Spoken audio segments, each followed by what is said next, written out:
لائیں کہیں کہ ہمارا رب اللہ ہے، پھر اس پر جم جائیں۔ ان پر فرشتوں کا نزول ہوتا ہے، نہ کوئی غم کرو نہ خوف، خوشیاں مناؤ جنت کی جس کا تم سے وعدہ کیا گیا تھا۔ اللہ کی ربوبیت پر اطمینان جب انسان کو ہو جاتا، میرا رب اللہ ہے، ربی اللہ، انسان کے لیے نہ کوئی کھٹکا، نہ کوئی خطرہ، نہ کوئی خوف، نہ کوئی حزن۔ جو کچھ ہو رہا ہے کس کے اذن سے ہو رہا ہے؟ اللہ کے اذن سے۔ اللہ کے اذن کے بغیر پتا تک نہیں ہلتا۔ یہ کوئی اندھا بہرا مادہ نہیں ہے جس سے مجھے کوئی خوف ہو۔ اندھا بھینسا چلا آ رہا ہو اس سے تو ڈرنے کا ہر انسان کو ڈرنا چاہیے، نہ معلوم کس کو ٹکر مار دے۔ لیکن نہیں، اس کائنات کو چلانے والا ایک سمیع و بصیر خدا ہے، وہ جو میرا دوست ہے، میرا ولی ہے۔ اللہ ولی الذین آمنوا یخرجہم من الظلمات الی النور۔ اللہ اہل ایمان کا ولی ہے، ساتھی ہے، پشت پناہ ہے، مددگار ہے، حمایتی ہے۔ بتائیے جسے یقین ہو جائے کہ اللہ میرا مددگار، اللہ میرا محافظ، اللہ میرا پشت پناہ، اللہ میرا حمایتی، اس کے لیے کوئی خوف ہوگا؟ اس سے کوئی ڈر ہوگا؟ میں مثال دیا کرتا ہوں ایک بہت سادہ پنجاب کے دیہات کی۔ وہ بڑا چودھری ہے اور کوئی غریب کسان ہے۔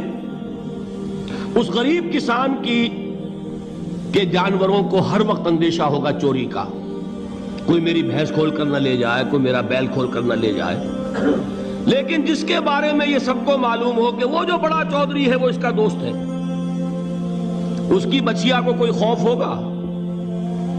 اس کی بھینس پر کوئی ہاتھ ڈالے گا؟ اسے کوئی اندیشہ ہوگا؟ نہیں۔ کیوں؟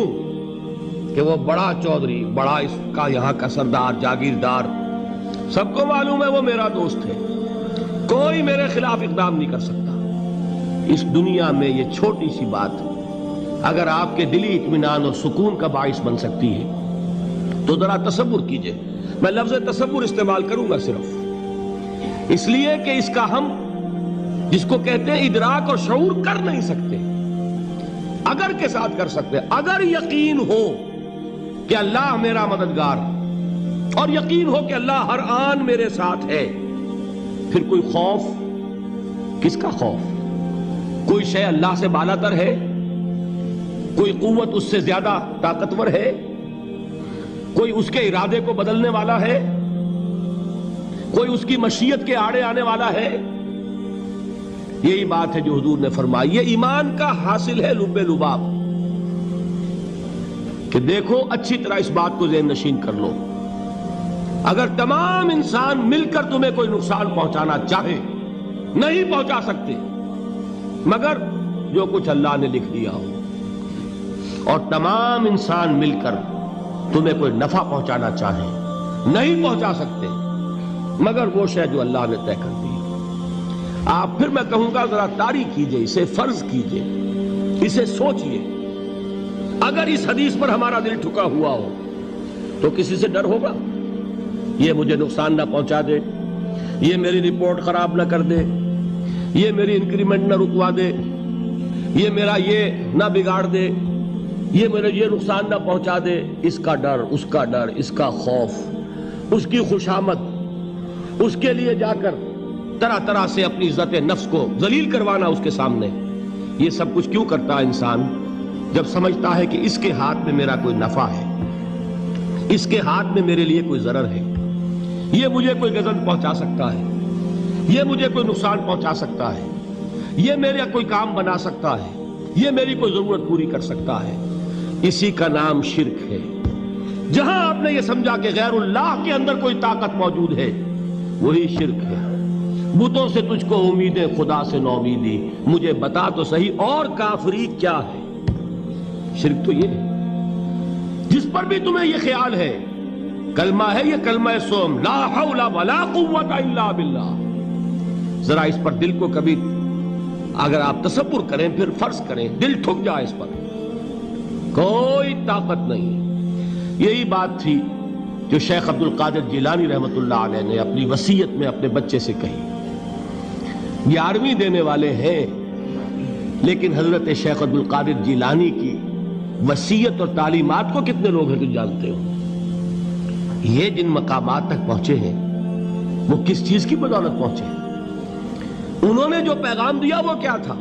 اے میرے بچے، جس طریقے سے قرآن مجید میں حضرت لقمان کی نصیحتیں جو ہے نقل کر دی گئی ہیں، میں یہ عرض کروں گا بالفرض اگر قرآن حضرت عبد القادر جیلانی کے بعد نازل ہوا ہوتا تو شیخ عبد القادر کی یہ نصیحتیں بھی قرآن میں درج ہوتی.